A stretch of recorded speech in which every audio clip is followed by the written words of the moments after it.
कैसी लातविया, जगह? लिथुआनिया और इस्टोनिया ऐसा लग रहा है एक मिनी रशिया आपको मिलेगा। सब रशियन बोलते हैं, रशिया से टूट के बना है, सोवियत से टूट के बना है। कैसे वहाँ के लोग? लोग अच्छे हैं, थोड़े से कोल्ड तो हैं। ठंडा है देश वैसे वेदर वाइज भी ठंडा है, लोग भी ठंडे हैं। पर वहाँ का कल्चर और भी ओपन है, ऐसा है? ओपन तो है। हमने ऐसा सुना है भाई कि हम ट्रैवल एजेंट से बात कर रहे थे एक बार कि भाई कहीं पार्टी वार्टी जगह बताओ, कह रहा भाई लातविया चले जाओ, लड़कियां आपको आगे से ले जाएंगी घर के अंदर, इंडियंस की बहुत इज्जत है वहाँ। ये इतना तो मैंने कहीं नहीं देखा। ये तो कहीं नहीं होने वाला है। भाई ये ना रील्स में बहुत आ जाता है फीड में कि भाई फिनलैंड चले जाओ, कोई मना ही नहीं कर रही। ऐसा होता है क्या? इंडियंस के लिए ऐसे होता है। कहने की बात है, आपको ट्रैवल एजेंट आपसे पैसा बनाना चाह रहा होगा, उससे बुला जाना। भाई हमारे ना इंस्टाग्राम पे लौंडे ग्रुप में ऐसी ऐसी रील भेजते हैं हमारे लौंडे कि भाई ये मतलब देखो। कुछ भी हो जाए, लड़की आपको कैसे उठा के चली जाएगी, बहुत रेयर होता है। ऐसा नहीं होता इन दोस्तों। उठा के चली जाइए तो कुछ ज्यादा हो गया। पर बात करने आगे से आ जाते हैं। अप्रोच करने आए तो वो तो चलो ठीक है, मान भी सकता हूँ मैं कि आ जाओ अप्रोच करने के लिए, उठा के चले जाए। जल्दी चलो मेरे घर के अंदर। घर के अंदर चलो। अच्छा भाई, एक बहुत पॉपुलर कंट्री है हमारे, मतलब जहाँ हमारे लोग बहुत जाते हैं, स्विट्जरलैंड। हाँ। ब्यूटी के लिए कपल्स बहुत जाते हैं। तो मैं चाहता हूँ आप थोड़ी ऐसी कंट्री बताओ जो स्विट्जरलैंड से भी ब्यूटीफुल आपको लगी हो, या अगर स्विट्जरलैंड का ऑल्टरनेटिव लोग देख रहे हैं तो वहाँ जा सकते हैं।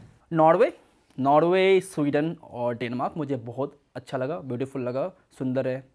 स्पेशली नॉर्दर्न नॉर्वे वगैरह, ब्यूटीफुल माउंटेन्स, अमेजिंग लेक्स। अच्छा, और वहाँ पे जाने के लिए सही वेदर कौन सा होता है? आप समर्स में जाओगे तो आप वार्म रहेगा और 24 सनलाइट रहता है, वहाँ मिडनाइट सन कहते हैं उसको। सन वहाँ कभी डूबता ही नहीं है। आप गए हो ना? मैं गया हूँ वहाँ पे। कैसी फील आती है भाई, रात के बज रहे 3-4 और वो पहले आप कंफ्यूज रहोगे, लेकिन मेरे लोगों के लिए बहुत अच्छा है, कभी भी सो कभी उठो। अच्छा। समझ ही नहीं रहा। लेकिन आप शुरू में जाओगे तो लाइक आपका ब्रेन कंफ्यूज है कि सोना कब है, उठना कब है, ऐसा लगेगा कि आपको जेट लैग हो गया है। आपको ऐसा फील क्योंकि भाई वहाँ रेस्टोरेंट्स भी तो टाइम से बंद हो जाते 12 हैं बजे बंद हो जाते हैं। हाँ, और आपको लग रहा है कि भाई अभी तो दिन ही हो रहा है, मेरे को तो नाश्ता करना है। हाँ, तो ये आपका फील होगा। बट वो सर्दियों में फिर होता है वो पोलर नाइट्स, जहाँ पे फिर आपको नॉर्दर्न लाइट्स दिखती है। पर जब आपकी वहाँ के लोगों से बात हुई और कुछ इंटरेक्शन होती है, आपने बताया मतलब इंडिया के बारे में ऐसा लोग कुछ? पता नहीं कुछ ज्यादा ही कोल्ड है, उतना इंटरेस्टेड ही नहीं रहते उतना ज्यादा बात करने के लिए, जो कि रशियन वगैरह रहते हैं ना कि चलो क्या है नहीं, या बात करते हैं आपसे, नहीं बात करते हैं। वहाँ के लोग इतने इंटरेक्ट नहीं करते, लाइक ठीक है, हाँ ठीक है, तुम टूरिस्ट हो। इतने यूज टू लोग यूरोप में टूरिस्ट देखने का ना कि उनको फर्क ही नहीं पड़ता यार। तो भाई ये नॉर्दर्न लाइट्स का एक्सपीरियंस कैसा था आपको? कि जो हमने वीडियोस में देखा, सुंदर लगता है, रियल में सुंदर कैसा लगता है, वो सुंदर real? लगता है, बट वो ठंडी रहती है, क्योंकि आप ठंडी में दिखता है वो। तो बोले ठीक है, जल्दी से दिख जा जो दिखना है। जल्दी आ जा। कि आपको फिर वो बाहर जाना पड़ता है सिटी के, क्योंकि आप लाइट पोल्यूशन से आप नहीं देख सकते, सिटी के बाहर जाना पड़ता है। तो जल्दी दिख जा जो दिखना है, ये सब ऐसा लगता है। बट भाई जैसे फिनलैंड, आइसलैंड ऐसी कंट्रीज हो गई, यहाँ के लोग परेशान रहते हैं, खुश रहते हैं क्या? इनकी कहते तो हैं कि one of the happiest country in the हाँ, वर्ल्ड। वही मैं पूछना चाह रहा हूँ कि Finland is the happiest country in the world. Happiest in the sense of कि उनकी लाइफ की प्रॉब्लम्स नहीं है। सपोज इंडिया में कोई अनएम्प्लॉय हो जाए तो कि पैसे कहाँ से आएंगे, अब कौन देगा पैसे? एटलीस्ट वहाँ गवर्नमेंट तो देती है आपको कि चलो ठीक है, $2,000 डॉलर्स पर महीने ले लो, 2 लाख रुपये पर महीने तुम ले लो अगर तुम्हें अनएम्प्लॉय भी हो तो। बट टैक्स भी ज़्यादा है वहाँ पे, 55% टैक्स देना पड़ सकता है आपको जो भी कमाते हो आप।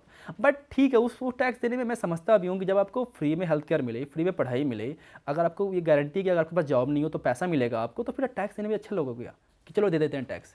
इंडिया में वो सब कहाँ है? फ्री हेल्थ केयर, आप किसी सरकारी स्कूल चले जाओ, किसी चले जाओ सरकारी हॉस्पिटल में क्या हालत है आपको पता ही है। सही बात है भाई। बट भाई जब आप ऐसी कंट्रीज़ के लोगों से इंटरेक्ट करते हो, आप उनका आपस में हस्बैंड वाइफ का रिलेशन भी देखते हो या समझते हो कि यहाँ के लोग शादी करना चाहते हैं, नहीं करना चाहते, बच्चों की अपब्रिंगिंग देखते हो, तो ऐसे वाइज आपको कौन सी कंट्री में लगा कि यार ये कंट्री, जैसे जापान के लिए कहते हैं बहुत लोनली, अकेलापन है, ऐसी और कौन सी कंट्रीज आपको लगी कि भाई बहुत अकेले लोग हैं? या अकेले ये लोग तो जितने भी मुझे लगता है kind of first world country हो गई ना, इतना ज़्यादा सेल्फ सेंटर्ड लोग हो गए हैं अपने आप में कि काइंड ऑफ मुझे लगता है उनकी ज़िंदगी इंडिविजुअलिटी चलती है। हमारे यहाँ कम्युनिटी से चलती है कि अगर मेरे को आज कुछ दिक्कत हो जाए तो मेरे फैमिली जितनी सारी ज़मीन सब बेच देंगे, मुझे वो ठीक कराएंगे। अमेरिका में नहीं होने वाला ऐसा, कभी नहीं होने वाला कि आप ठीक है, आप क्या कर सकते हो।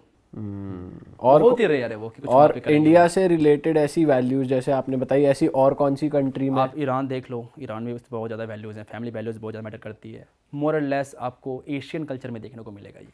चाइना में भी है फैमिली वैल्यूज़ आपको देखने को मिलेगा। यूरोपियन कंट्रीज में उतने ज़्यादा नहीं है, वो बहुत ज़्यादा इंडिविजुअल हो वहाँ पे लोग हैं। भाई कहीं की अल्कोहल आपने ट्राई करी हो? कि भाई इस देश की सबसे बड़ी और यूनिक है? मैं एक बार गया था वोडका म्यूजियम सेंट पीटर्सबर्ग में, वहाँ पे 50 टाइप के वोडका मुझे ट्राई करवाया गया, तो फिर मुझे समझ आया कि वोडका में भी अलग अलग टेस्ट होता है। 50 तरीके की? हाँ, वहाँ पे अलग अलग टेस्ट है, आप टेस्ट कर सकते हो वोडकाज। एक्चुअली एक फैक्ट है रशिया के बारे में कि Russia produce 60% of the world vodka, but they consume 70% of the world vodka. 10% उसको मंगवाना ही पड़ जाता है कि इतने वोडका कम पड़ रही है। कम पड़ रही है भाई ठंड भी तो ज्यादा है ना वहाँ पे। एक्चुअली मेरा पहला ड्रिंकिंग एक्सपीरियंस वोडका ही रहा था। मैं रशियन ट्रेन में था और एक दादी आई, बोलती उठो उठो उठो उठो, चाय पिएगा? रशियन चाय। मैंने कहा दो। वो वोडका दे दिया मुझे उन्होंने। अब मैंने कहा मार ले एक बार में। मैं मारा एक बार में, पूरा एकदम पता नहीं जलने लग गया मुझे, और फिर एक में ही मुझे वो चक्कर वगैरह आने लग गया, मैं एक में ही सो गया। तो अच्छी बात थी कि 7 दिन की ट्रेन जर्नी थी मेरी, तो मैं आराम से सोया रहा एक दिन तक।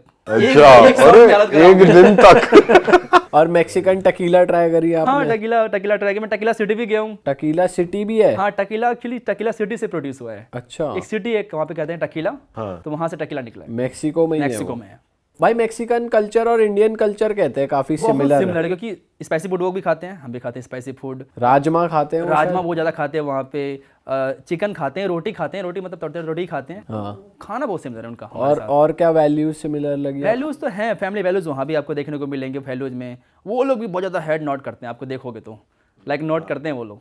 और वहाँ पे जैसे मैक्सिको में थे आप, तो कुछ जैसे वहाँ पे वो बहुत चलता है कार्टेल वगैरह का सिस्टम, तो कुछ देखा आपने? जनरली टूरिस्ट को परेशान नहीं करते हैं, टूरिस्ट के साथ उनका हमने तो सुना है टूरिस्ट को बचाते हैं वो, बचाते हैं। टूरिस्ट को आप कुछ नहीं करेंगे। एक बड़ा ही अनफॉर्चुनेट एग्जांपल था। एक लड़की थी इंडिया की, ट्रैवल ब्लॉगर थी, और उसकी डेथ हो गई थी क्योंकि 2 कार्टेल आपस में भिड़ गए थे। तो उस बीच में वो फायरिंग में आ गई थी, उसकी डेथ हो गई थी।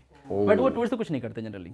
भाई और आपने वर्ल्ड में, जैसे इंडिया का हिंदू कल्चर हमने सुना है बाली में आपको देखने को मिलता है, ऐसा और कौन सी जैसे आपने बताया कि सूरीनाम में दिख जाएगा आपको, गयाना में दिख जाएगा, और कहाँ मॉरिशस में दिख जाएगा, मॉरिशस में, फिजी में दिख जाएगा, और भी किसी कंट्री में, जैसे रशिया में कहते हैं बहुत लोग आजकल। रशिया में एक्चुअली वो हो रहा है, पूरा हिंदुइज्म नहीं, किसी की ये सब कंट्री पूरा हिंदुइज्म मानती है, बट रशिया में एक सेक्टर जो इस्कॉन वाला पार्ट है, सिर्फ जो कृष्णा को मानते हैं वो लोग। अच्छा। एक तो वो उन्होंने स्टार्ट कर दिया है अभी रशिया में। आपको बहुत सारे यूरोपियन कंट्रीज में देखने को मिल जाएगा क्या कि लोग आते हैं, लोग हरे राम हरे कृष्णा कर रहे हैं, और बड़ी बड़ी एकदम उन्होंने मूर्ति बना रखी है, उसको फॉलो कर रहे हैं।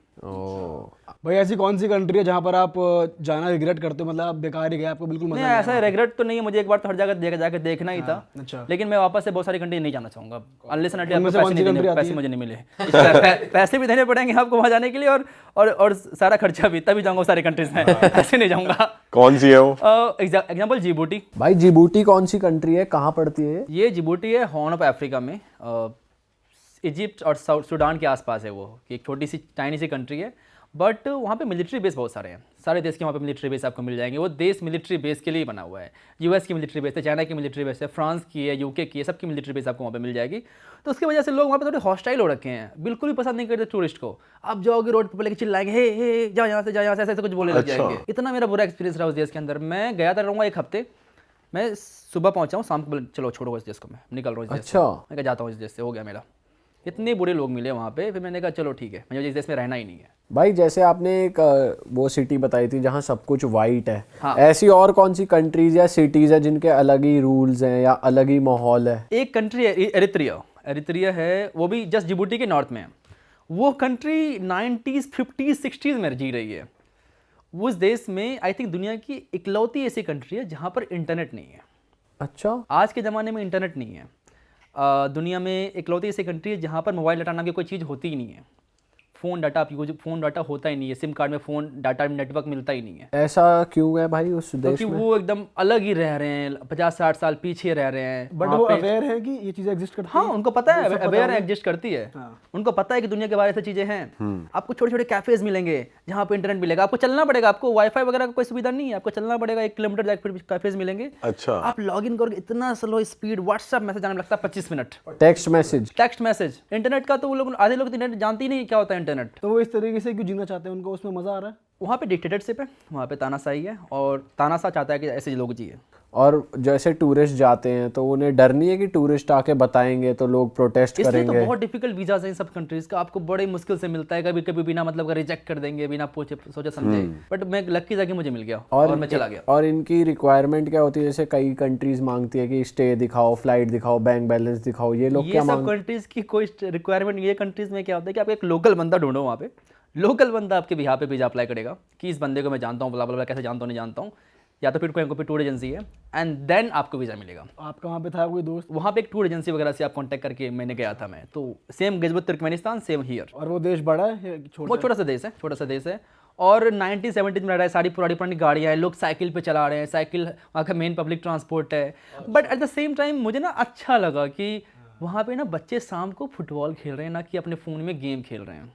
ये भी देख के अच्छा लगा कि वहाँ पे एक कम्युनिटी बनी हुई है कि रोज़ शाम को सब साथ पैदल जा रहे हैं, सब कुछ फ़ोन में नहीं घुसे हुए हैं। आप चलो मेट्रो में जाकर देखो, सब स्क्रॉल कर रहे हैं टिकटॉक या जो भी कर रहे हैं, यहाँ पे एकदम सब हम फ़ोन में घुस चुके हैं, वहाँ पे है ही नहीं फ़ोन, तो कोई घुसा हुआ ही नहीं, एकदम ऐसा लग रहा है कि अच्छा जीवन है इनका, कि लाइवली है, लाइवली है, एक दूसरे से मिले जुले हैं, काफ़ी कम्युनिटी वाइज ज़िंदगी जी रहे हैं। तो आपने वहाँ के लोकल लोगों से बात करी कि उन्होंने कभी ट्रैवल किया बाहर, वो लोग बाहर जाकर जीते हैं मतलब नहीं? बहुत ही डिफिकल्ट है, उनको परमिशन लेनी पड़ती है उन देश से बाहर जाने के लिए। ओके।